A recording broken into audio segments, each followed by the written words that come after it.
that we will innovate. We will have some imagination. We're going to move beyond what we tried to do 30 years ago and see if we can't develop programs that will deal with the problems that we're going to have. And it's going to be a dangerous time. It's a dangerous time for us. It's dangerous internally within our own country because of these divisions. It's also dangerous in our relationship with other countries. The control of nuclear weapons. What's going to happen after Vietnam? What our relationship is going to be to the undeveloped nations of the world. All of these are the kinds of problems that this generation of Americans is going to have to deal with.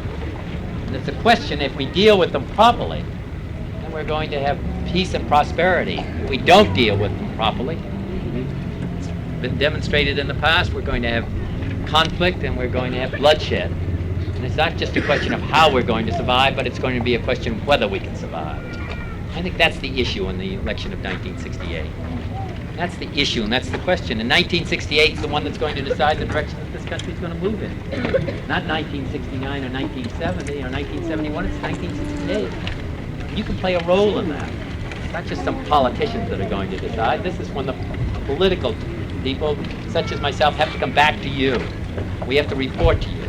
We have to talk with you and tell you what we plan to do, what we intend to do, and what our program is. So this is finally, if this brings this election back to you, you decided the election really in 1968 here in the state of West Virginia. You really made that judgment. Just as a Democrat, but as an American citizen, I think that we can do much better, and I'm not going to accept the conditions as they are. I don't believe you will, or that you do. I think that we can do better. And I think all of us working together, we can. George, and I think that should motivate us, not only in the state of West Virginia, but across the rest of the United States. Thank you very much.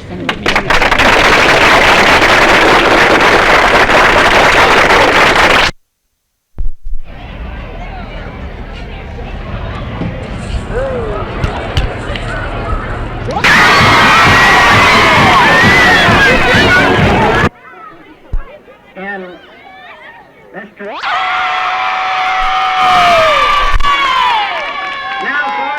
who is a former Logan County native, West Virginia Chiefs of Police Association, orders and public welfare for the programs that are valuable to our people. Mr. John E. Davis, Jr. steps forward for his award by the city. That this award be given this year to a man.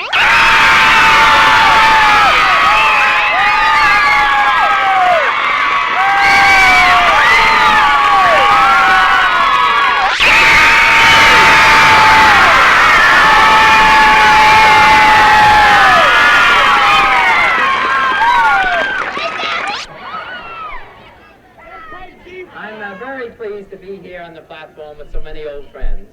Congressman Heckler, with whom I've served in the Congress of the United States.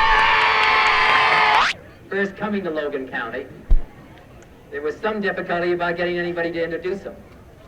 And it was Claude Ellis who was willing to come forward and help in his campaign and introduce him, and he's always been a friend of ours and an associate of ours. 60 campaign, been back here since, and I think that this city, community has been covered by almost every Kennedy. I just wanted to promise you there's a lot more Kennedys to come for the future. And as all of you know, we have a special place in our heart for Logan County. We have possible in the state of West Virginia. The people wouldn't listen. Spending that month here for that primary and finding that people did listen. That they were in West Virginia to ask for your help, as John Kennedy did 8 years ago. I think we've made a great deal of progress over the period of the last 8 years. I think there's a great deal that's been accomplished in 1960. Now, those things have changed. The unemployment rate is down to 6. That's made a difference for the state of West Virginia. There are new roads, there are new highways, there are new industries in the state of West Virginia. But we still have unemployment in West Virginia. We still have young men who can't find jobs in West Virginia. We still have tasks that remain to be filled in West Virginia. We still have water pollution in West Virginia. We still have some air pollution in the state of West Virginia. And as we came into the outskirts of the city, we still have inadequate and still in our power as a government and as a people to bring peace to Vietnam.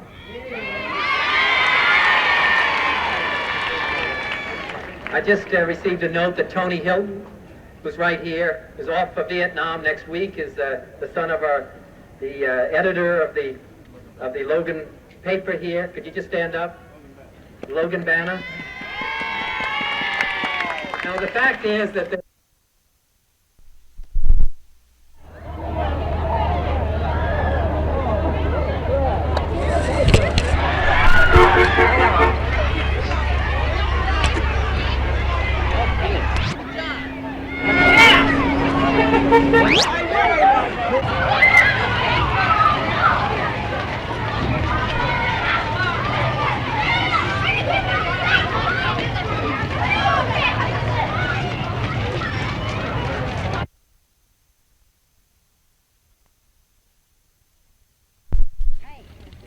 suggestion for more children?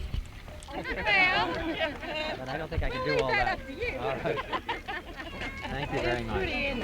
That's I marvelous. shake your hand. Yeah. Thank you. And I shook Jack's hand, so I have to shake yours when he was here. Thank you very much. Yeah. You got it? You got it folded, Bonnie?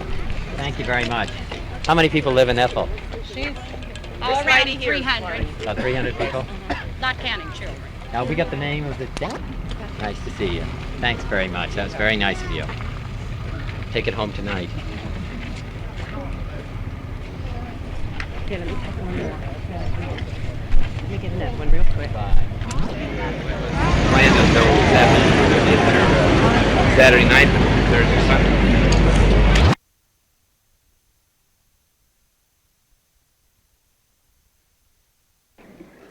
Then he said, well, you know, I don't really have anything against Bobby Kennedy, but he came from outside this state into this state, and you know, he's a carpetbagger. Then there was a long pause on my end of the phone.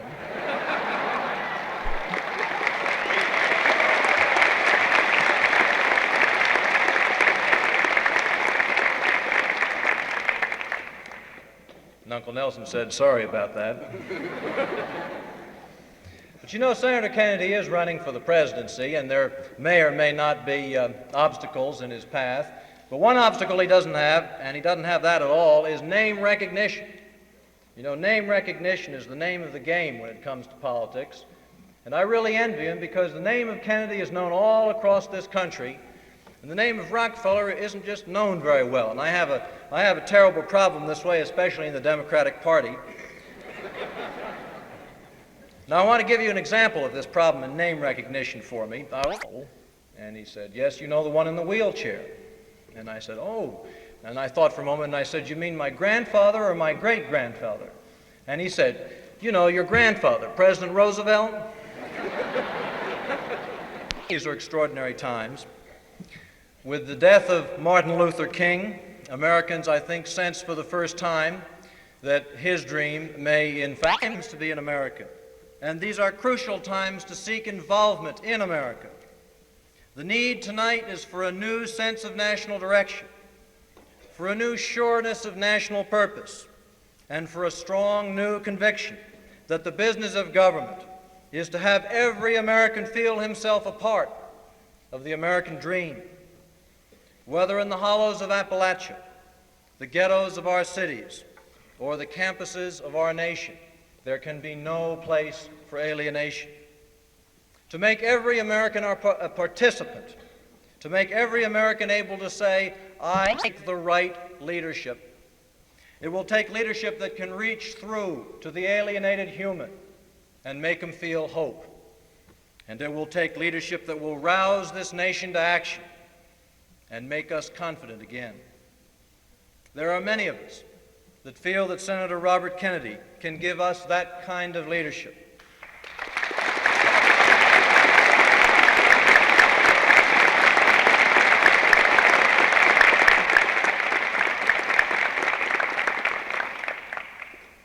We in West Virginia welcome him, and I give you now the Honorable Robert F. Kennedy.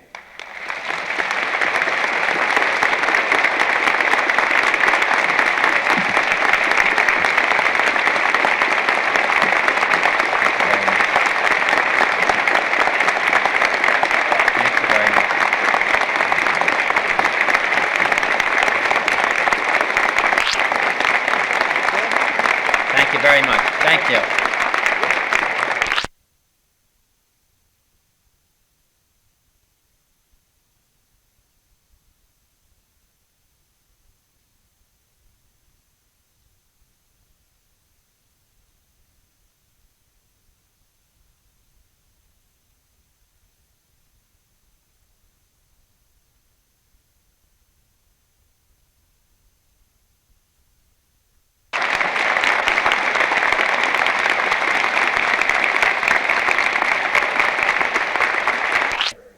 1968.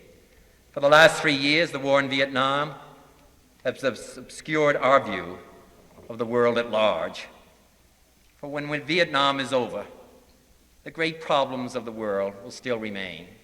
I hope that we've taken an important step over the period of the last 2 weeks toward finding a negotiated settlement of the war in Vietnam. The war in Vietnam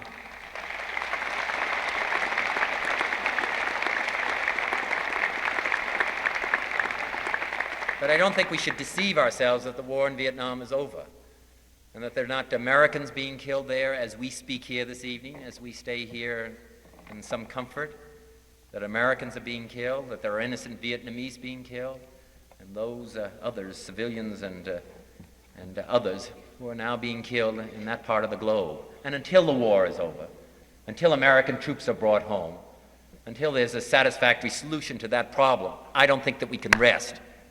I don't think that we can lessen our concern about what happens in that part of the world until we have a negotiated settlement.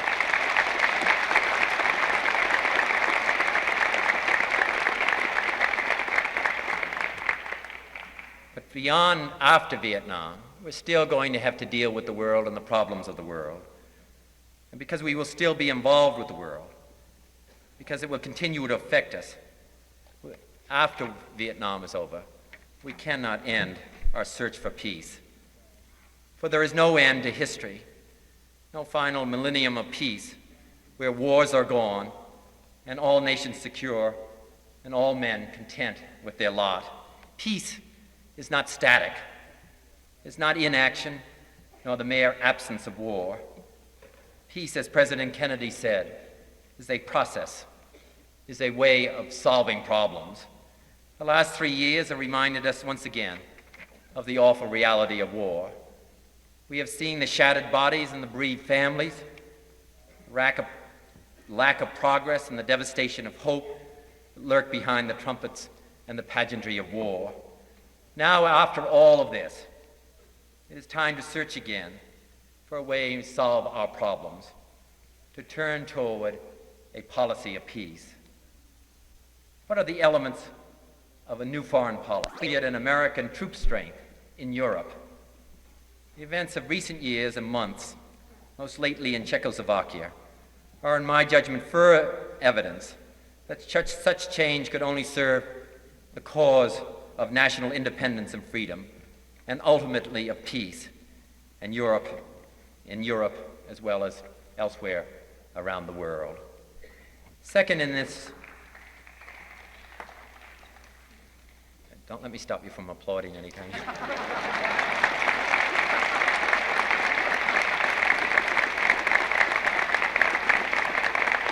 I try my best not to interrupt it, but so you go right ahead anytime you feel like it's. Thank you.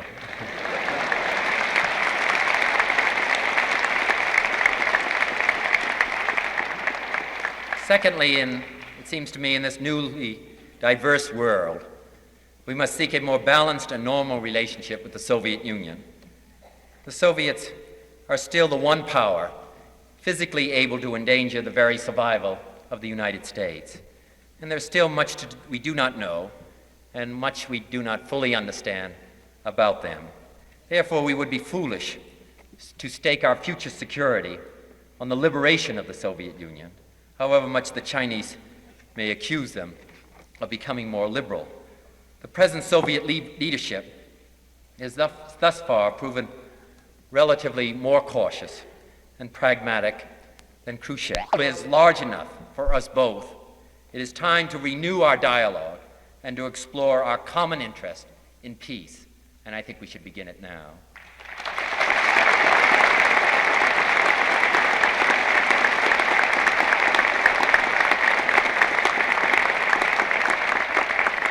Third, it seems to me we must lessen our reliance on nuclear weapons and halt the arms race.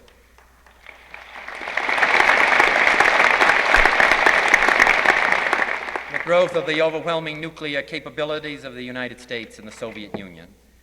It would be in the direct self-interest of the United States and the Soviet Union if we both could cut back our nuclear forces and make small toward a day when that nation, 1/4 of the world's population, will take a more normal part in international community.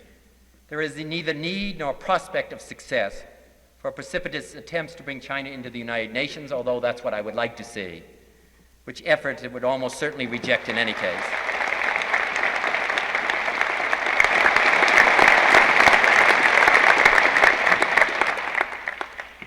And though we must always be alert to the possibility of aggression, there is no need to exaggerate the threat, nor to see in every insurgency in Southeast Asia the inevitable expansion of Chinese power.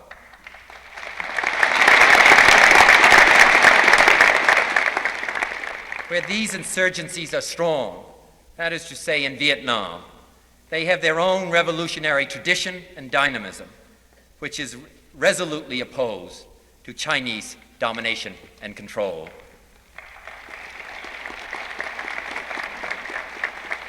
But China has attempted to direct and control revolution. The record has been one of consistent and dramatic failure in Indonesia, in Malaysia, and in Central Africa.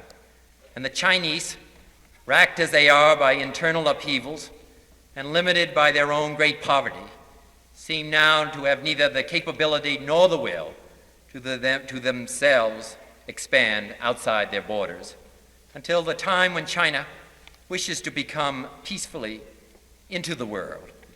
Our vigilance is necessary, but our efforts should not be to encircle China with American bases, and it should be to encourage and assist other Asian powers to build their own strength against any day when China might look outward. India, Cambodia, Indonesia, each in their own way, have shown the determination and the ability to resist domination by outside forces, including those of the Chinese. Reliance on regional powers, such as these nations, Japan, and the Soviet Union, and not the engagement of the United States in another land war in Asia, is the surest key to stability and peace on that continent.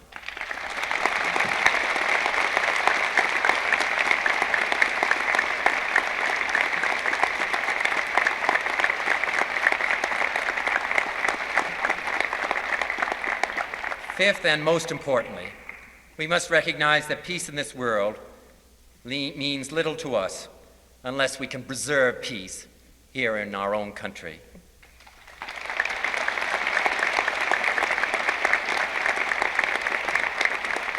We cannot continue to deny and postpone the demands of our own people while spending billions in the name of freedom for others.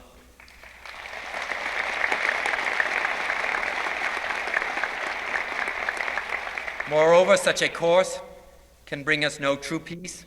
But let us ask the question, what moral leadership can we offer to others when so many of our own citizens find it harder and harder to believe in the principles and the promises of American society? There are more men like him from the state of West Virginia serving in Vietnam per capita than any other state of the Union. There are more casualties, more men been killed from the state of West Virginia, except for Hawaii, than any other state of the Union per capita. The fact is that you carried the major burden of the war. My problem with the war, my problem and reservations about the war, is not the fact that we have a commitment there. I'm not in favor of unilaterally withdrawing from Vietnam, but what I do say is this is their war. This is their conflict, and it's not America's war. We can help them, but we cannot win it for them. And I think that's the philosophy that we should have in Vietnam.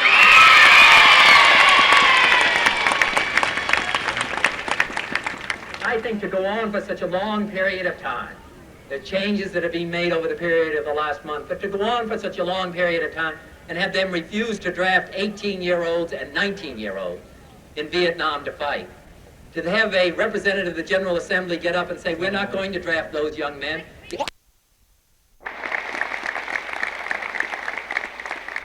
A nation torn by injustice and violence, its streets patrolled by army units. If this is to be our country, we can doubt how long others will look to us for solutions to their problems or seek our participation in their common ventures.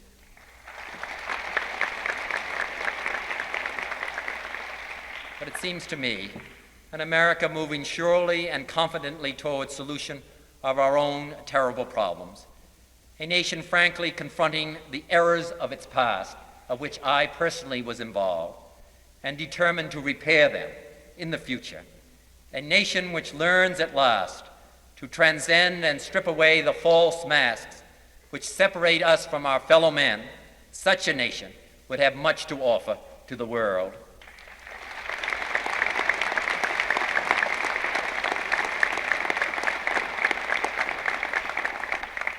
This, it seems to me, is the America that we can be again.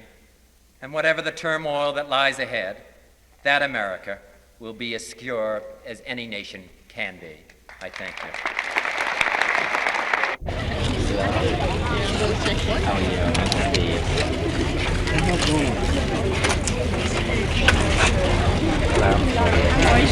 How are you? Nice to see you. Over here, why don't you just stay here? Hold on.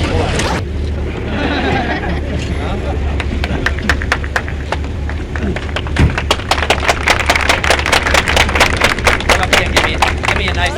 Gentlemen, Step on the car, we'll go. I want you all to be welcomed here to meet the next President of the United States. Thanks. I just want to say how delighted I am to be the people of the state of West Virginia again and again in time of crisis have responded. There are more men from West Virginia serving in Vietnam per capita than any other state of the Union, and that's been true in all of the wars that we've been involved in, the Second World War and the First World War. You have been the ones that have carried the burden. You have been the ones that have made the country.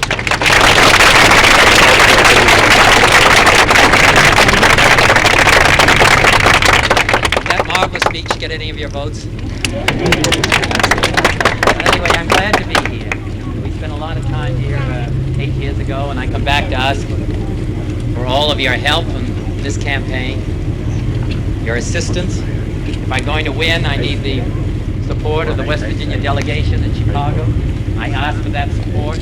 I need that help from the delegates from the state of West Virginia.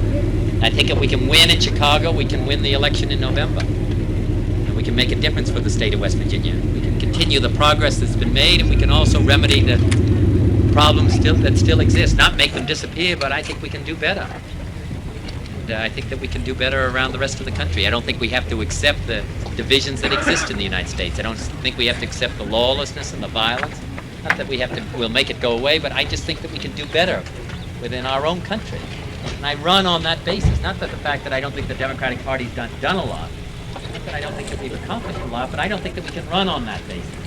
The things that we've done, I think we're going to have new problems in the 1970s. We're going to have new problems that we're going to have to face as this generation of Americans. It's going to be different than the problems that they faced in the generation of Americans of the 1940s, of the 1950s, and the 1960s. We're going to have to deal with them differently. But we can. We've adapted ourselves before in a time of difficulty, and we can do the same thing now. It's really on that basis that I run for president. I've mentioned what we've done in the past because I said we kept our promises in the past. And the promises I make to you now, not that these problems...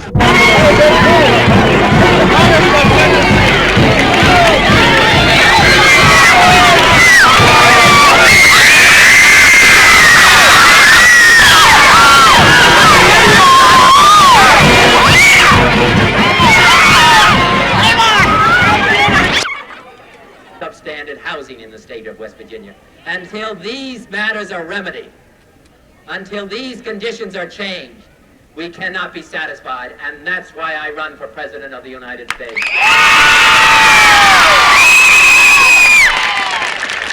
I think we should have jobs and employment instead of that. We could cause great production here in the state of West Virginia and in these other areas as well.